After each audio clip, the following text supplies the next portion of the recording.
আমি কিভাবে টার্সেল গুলো বানাই তা আপনাদের সাথে শেয়ার করবো। হ্যালো এভরিওয়ান, আসসালামু আলাইকুম। আমি রাবিয়া জগতি। কেমন আছেন সবাই? আশা করি সবাই ভালো আছেন। আলহামদুলিল্লাহ, আপনাদের দোয়ায় আমিও ভালো আছি। আজকের ভিডিওটা একদম প্রথম থেকে নিয়ে আসছে আমি কিভাবে এই ফিতাটা বানাই, কি দিয়ে বানাই, এত তাড়াতাড়ি কিভাবে বানাই সেটাই। কয়েক পাল্লা সুতা দিয়ে একটা রশির মতন করে চিকুন করে একটা নিয়ে নিছি, কারণ এটা হচ্ছে একমাত্র দিয়ে ব্যাগ স্টিক দিয়ে এটা কাপড়ের ভিতর দিয়ে নিয়ে যাবো, তার জন্য এটা চিকুন, যত চিকুন হবে ততই ভালো আর উল্টাইতেও সুবিধা হয়। খেয়াল রাখতে হবে, কারণ হচ্ছে ব্যাগ স্টিকটা যাতে সুতাটার ভিতরে চিকুন করার পরে, কারণ যদি মোটা হয়ে যায় অথবা সুতাটা মধ্যে না পড়ে তাহলে উল্টাবার সময় ওটা ছুটে যেতে পারে। সুতাটা একটু বড় নিলে তাহলে উল্টাতে আরো বেশি সুবিধা। আর আমি এই সুতাটা দিয়ে অনেকদিন ধরে কাজ করতেছি, তো তার জন্য আমার সুতাটা ছোট হয়ে গেছে। আমি একটু একটু করে সেলাই করে তারপরে ভিতরে উল্টে নিতেছি, কারণ হচ্ছে এটা সুতাটাও ছোট। আর দ্বিতীয় কথা হচ্ছে সুতাটা যে কোনো টাইম ছেড়ে যেতে পারে, তার জন্য আস্তে আস্তে করে নিতেছি। ঘন ঘন কুচি করে আমি একটু সুতাটা বাইর করে নিতেছি, কারণ হচ্ছে সুতাটা ধরে যদি টানি তাহলে যে কোনো টাইম ছেড়ে যেতে পারে।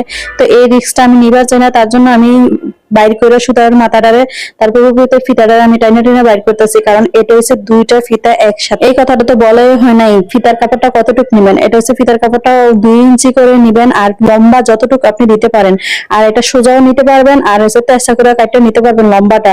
তা আমি সোজাটাই নিছি, কারণ আমার সোজাটাই ছিল, তেস্তা করে কাটলে ছোট ছোট হয়ে যায়। তো আমি ভাবছিলাম দুইটা ফিতা একসাথে করে নিব, তো তার জন্য লম্বা করে নিছি। এখন আমি টার্সেল গুলা যে করবো ওইটাও আমি নিয়ে নিব, কারণ এটা আমাদের টার্সেল দিয়েও দেখাই দিব আপনাদের কিভাবে আমি টার্সেল গুলা লাগাই। আজকে টার্সেল গুলা করবো শুধু এক কালারে, জামার যে কাপড়টা আছে ওই কাপড়টা দিয়ে করবো, কোনো সালোয়ারের কাপড় বা অন্য কোনো কাপড় অ্যাড করব না। এই ফুলগুলা লাগাবার জন্য কতটুকু করে কাপড় নিতে হবে, তো আমি এখন নিয়ে নিছি 3.5 ইঞ্চি করে। আপনারা যদি একটু লম্বা দিতে হয় তাহলে 4 ইঞ্চি করে নিতে পারবেন বা 5 ইঞ্চি করে নিতে পারবেন, কিন্তু চারো সাইড এক সমান থাকতে হবে। চারো সাইড যদি এক সমান ভাবে না হয় কাপড়টা, তাহলে আপনি লাগাবার সময় ছোট বড় হইবে আর আপনি লাগাইতেও পারবেন না, কারণ হচ্ছে এটা সুন্দর দেখা যাবে না। আপনি যতটুকু লম্বা নিবেন ফিতাটা ততটুকু ভালো লাগে, কিন্তু আমার কাছে 3.5 ইঞ্চি দিলে এই ফুলগুলো ছোট ছোট হয়, তো তার জন্য আমার কাছে ভালো লাগে, তো আমি 3.5 ইঞ্চি সবসময় নিই। অনেকে জিজ্ঞাসা করেন যত বছর কাপড়টা কিভাবে ধরা লাগে, তো এটা 4টা কোণা থাকে, যে কোনো 3টা কোণা করবেন। 3টা কোণা করলে এটা 2 পাল্লা কাপড়টা হয়ে যাবে। ওই এক কোণা দিয়ে আপনি হচ্ছে ফিতাটার মধ্যে একদম চাপ দিয়ে ধরে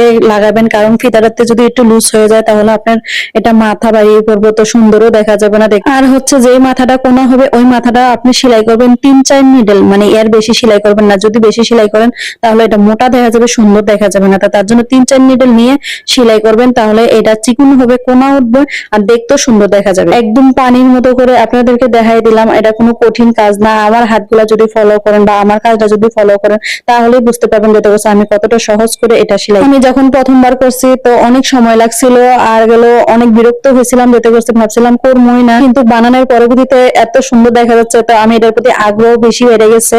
আর দেখুন কত সুন্দর দেখা যাচ্ছে। আজকে শুধু জামার কাপড়টা দিয়ে করছি। তো সবাই ভালো থাকবেন, আমার জন্য দোয়া করবেন। আল্লাহ হাফেজ।